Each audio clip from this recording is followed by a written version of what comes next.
In her video, Julie talked about the biblical importance of gentleness.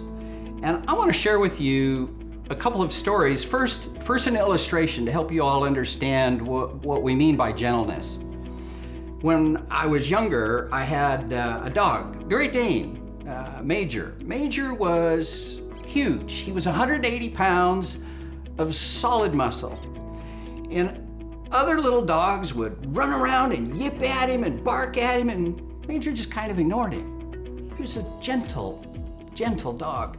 Little kids would run up to him and they'd want to ride him on horseback, like a horseback, and then they'd pull on his tail or pull on his ears, and he just stood there. He was the most gentle dog I've ever seen. That's what gentleness is. It's about being powerful and strong, but being controlled in your strength and your power.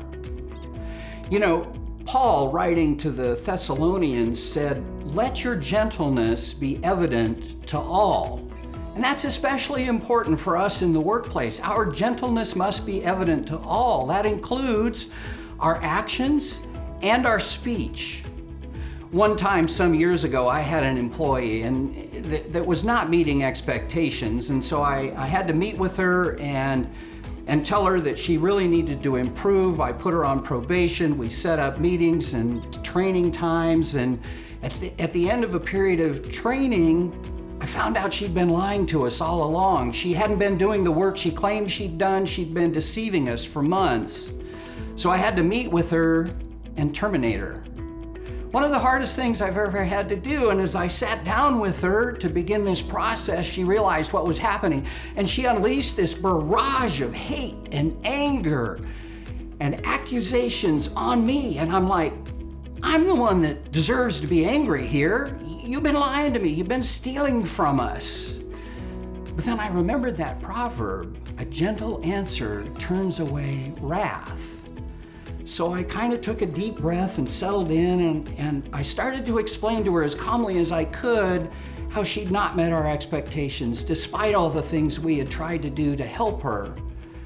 And then I said, you know, there are some things about you that I think are incredible, and here's another kind of career that I think would be really good for you.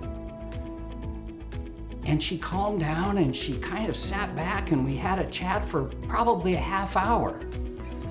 And then when we were done, she said thank you, because I had been kind to her, I had been respectful of her, and she appreciated the fact that I had given her an opportunity to release her in a way to go do something that was better for her. But what really impacted her the most was the fact that I had been kind to her, I had been gentle in the way I approached my relationship with her. So even in termination, she ended up thanking me because I had released her to go and be what she really wanted to be all along. And that's what gentleness can be in the workplace. And hey, while we're talking about gentleness in the workplace, let's not forget email and those text messages we send. You know, it's really easy to get angry and feel like flaming somebody who has accosted you on a text message, wronged you in an email. But let's Paul's advice come back to you and say, let your gentleness be evident to all. Have that proverb come back to your mind. A gentle answer turns away wrath.